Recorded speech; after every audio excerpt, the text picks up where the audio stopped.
안녕하세요. 8월 25일 화요일 매일 성경 말씀 묵상 시간입니다. 오늘 함께 하실 본문 말씀은 이사야 34장 1절에서 마지막 17절까지 말씀입니다. 본문을 함께 읽으시면서 시작하시도록 하겠습니다. 민족들아 가까이 와서 들어라. 백성들아 귀를 기울여라. 땅과 거기에 가득한 것들아, 세상과 그 안에서 사는 모든 것들아 들어라. 주님께서 모든 민족에게 진노하시고 그들의 모든 군대에게 분노하셔서 그들을 진멸시키려고 하신다. 그들이 살해당하도록 버려두시기로 작정하셨다. 죽은 자들이 내동댕이 쳐져서 그 시체에서는 악취가 솟아오르며 홍수처럼 흐르는 피에 산들이 무너져 내릴 것이다. 해와 달과 별들이 떨어져서 가루가 되고 하늘은 마치 두루마리처럼 말릴 것이다. 포도나무의 잎이 말라 떨어지듯이, 무화과 나무의 잎이 말라 떨어지듯이 하늘에 있는 별들이 떨어질 것이다. 나의 칼이 하늘에서 흡족하게 마셨으니 그 칼이 이제 에돔을 칠 것이다. 내가 나의 칼에게 에돔을 심판하여 진멸시키라고 명하였다. 재물을 잡은 주님의 칼이 어린 양과 염소의 피에 흥건히 졌고 수량의 콩팥에서 나온 기름이 그 칼에 엉겨붙듯이 주님의 칼이 그들의 피에 흥건히 졌고 그 기름이 그 칼에 엉겨 붙었다. 주님께서 보스라에서 그 백성을 희생제물로 잡으시고 에돔 땅에서 그 백성을 크게 살육하신 것이다. 백성이 들소처럼 쓰러질 것이다. 송아지와 항소처럼 쓰러질 것이다. 땅이 핏빛으로 물들고 흙이 기름에 엉길 것이다. 이때가 바로 주님께서 복수하시는 날이니 시온을 구하여 주시고 대적을 파멸시키는 해, 보상하여 주시는 해이다. 에돔의 강들이 역청으로 변하고 흙이 유황으로 변하고 온 땅이 역청처럼 타오를 것이다. 그 불이 밤낮으로 꺼지지 않고 타서 그 연기가 끊임없이 치솟으며 에돔은 영원토록 황폐하여 영원히 그리로 지나가는 사람이 없을 것이다. 펠리컨과 고슴도치가 그 땅을 차지하겠고 부엉이와 까마귀가 거기에 자리를 잡을 것이다. 주님께서 에돔을 혼돈의 줄과 항무의 주로 재실 터이니 에돔을 창조전처럼 항무하게 하실 것이다. 거기에는 나라를 세울 통치자들이 없을 것이며 백성을 다스릴 지도자도 없을 것이다. 궁궐이 있던 곳마다 가시나무가 돋아나고 그 요새는 세깃불과 엉겅퀴만 무성할 것이다. 그곳은 승냥이 때의 굴이 되고 타조들의 집이 될 것이다. 거기에서는 들짐승들이 이리 때와 만나고 수점사가 소리를 내어 서로를 찾을 것이다. 밤짐승이 거기에서 머무를 쉴 곳을 찾을 것이다. 부엉이가 집을 만들어 거기에 깃들고 그 알을 나아가서 제 몸으로 그늘을 만들어 덮을 것이다. 솔개들도 제 짝과 함께 그리로 모일 것이다. 주님의 책을 자세히 읽어보아라. 이 짐승들 가운데서 어느 것 하나 빠지는 것이 없겠고 하나도 그 짝이 없는 짐승이 없을 것이다. 주님께서 친히 입을 열어 그렇게 되라고 명하셨고 주님의 영이 친히 그 짐승들을 모으실 것이기 때문이다. 주님께서 친히 그 짐승들에게 땅을 나누어 주시고 손수 줄을 그어서 그렇게 나누어 주실 것이니 그 짐승들이 영원히 그 땅을 차지할 것이며 세세토록 거기에서 살 것이다. 오늘 본문 이사야 34장은 이렇게 시작합니다. 민족들아 가까이 와서 들어라. 백성들아 귀를 기울여라. 땅과 거기에 가득 찬 것들아, 세상과 그 안에 사는 모든 것들아 들어라. 법정에 사람들을 불러 모으는 소리처럼 들립니다. 그런데 이 부르심을 몇 번이나 반복해서 읽어보면 그 안에 심판관의 위엄보다 먼저 눈에 들어오는 것이 있습니다. 하나님은 굳이 왜 이렇게까지 부르십니까? 그냥 심판을 선언하시면 될 텐데 민족들아, 백성들아, 땅아, 세계야 이렇게 하나하나 이름을 부르듯 불러 모으십니다. 죄를 못 본 척 넘어가실 수 없는 분이지만 동시에 그 죄에 빠진 사람들을 그냥 놓아 버릴 수도 없는 분의 목소리처럼 들립니다. 심판이 시작되는 이 첫 장면에서부터 우리는 파괴하시려는 하나님이 아니라 여전히 부르고 계시는 하나님을 먼저 만나게 됩니다.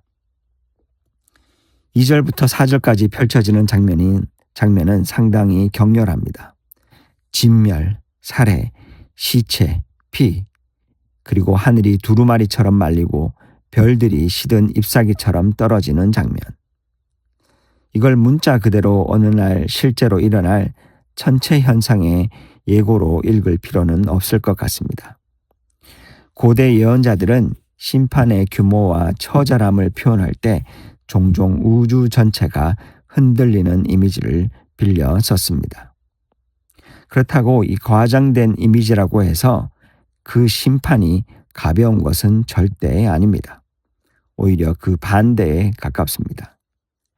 인간의 언어로는 다 담을 수 없는 심각성을 어떻게든 표현해 보려는 몸부림이 이 격렬한 이미지 안에 들어있는 것입니다. 그리고 이 장면이 우리에게 던지는 질문은 분명합니다. 우리가 그렇게 견고하다고 믿고 있는 것들이 정말 흔들리지 않을 수 있는가입니다. 국가의 경제 시스템, 정치 구조, 최첨단 기술과 군사력, 이런 것들도 하루아침에 가루처럼 부서지고 마른 잎처럼 떨어질 수 있다는 것을 이 본문은 아주 담담하게 보여줍니다. 그리고 이 질문은 곧장 개인의 자리로도 내려옵니다. 내가 평생 쌓아 올린 부와 명예, 애써 만들어 놓은 인간관계, 스스로 자부심을 갖고 있는 인생의 지혜, 이런 것들조차 하나님보다 더 소중하게 붙들고 있다면 언젠가는 무너질 수밖에 없는 것들이라는 사실을 잊지 말아야 할 것입니다. 5절부터 본문의 시선이 갑자기 좁아집니다. 모든 민족을 향하던 심판의 메시지가 이제 에돔이라는 한 민족을 정면으로 겨눕니다.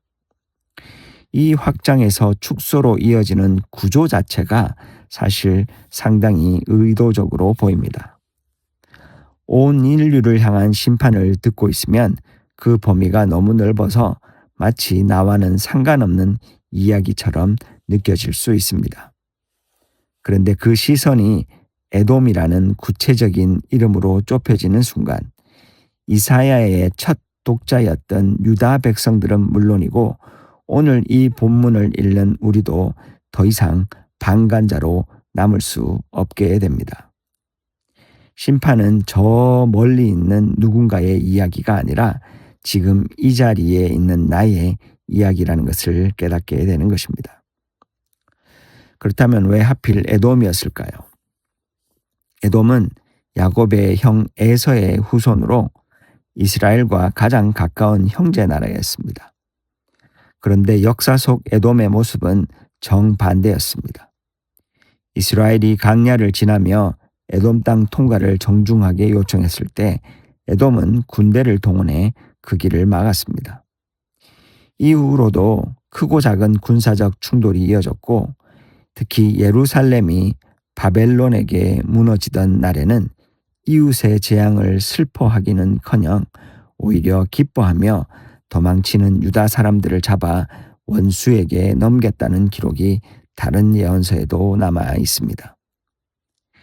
에돔이 이스라엘을 직접 멸망시킨 것은 아니지만 도와야 할 형제가 등을 돌리고 그 아픔을 즐거워했다는 것, 그것이 하나님께서 가장 무겁게 물으신 죄였습니다.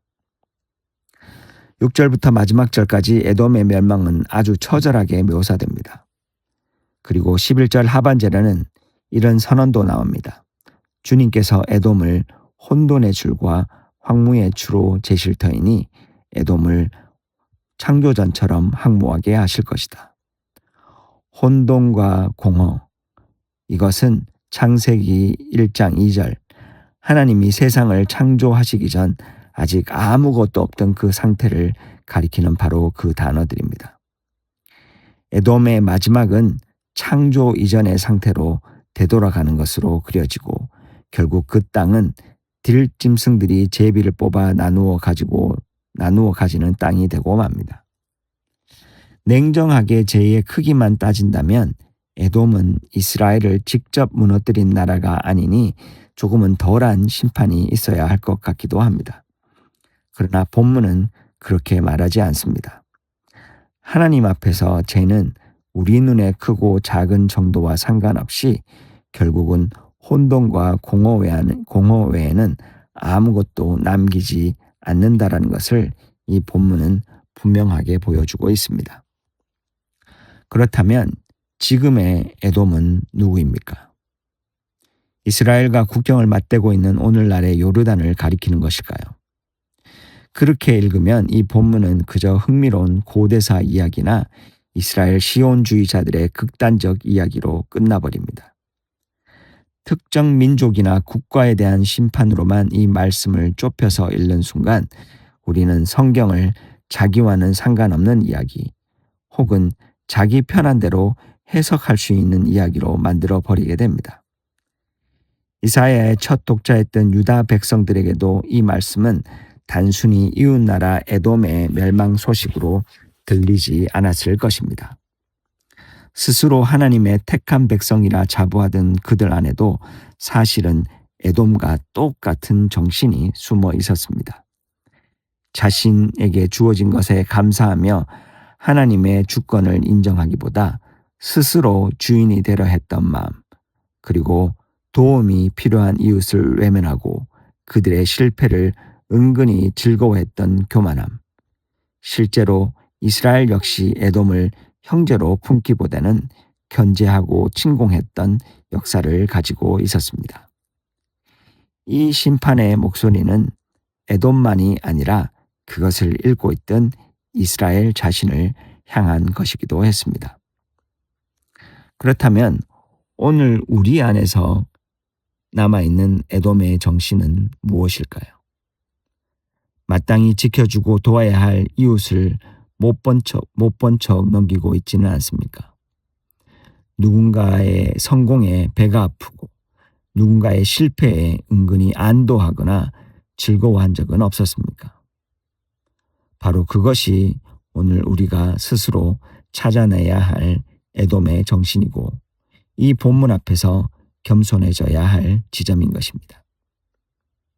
이 이사야 34장은 절대 이 장면에서 홀로 끝나지 않습니다. 이 심판의 장은 반드시 다음 장인 35장과 이어져 읽어야 합니다. 혼돈과 공허, 짐승들만 남은 폐허의 자리에서 하나님은 결코 그대로 손을 떼지 않으십니다. 그 슬픔과 탄식의 자리에서 하나님이 어떤 일을 다시 시작하시는지 그 기대를 품고 내일의 본문을 마주할 수 있었으면 좋겠습니다. 그럼 이 시간에는 오늘 주신 말씀을 기억하시면서 함께 기도하시겠습니다. 하나님, 오늘 이 말씀으로 우리 마음을 다시 한 번 더 돌아보게 하시니 감사합니다. 오늘 저희들은 저 멀리 있는 에돔의 이야기를 읽었다고 생각하지만 사실은 우리 안에 숨어있는 에돔의 마음을 마주하는 것임을 우리가 다시 한번 보게 됩니다.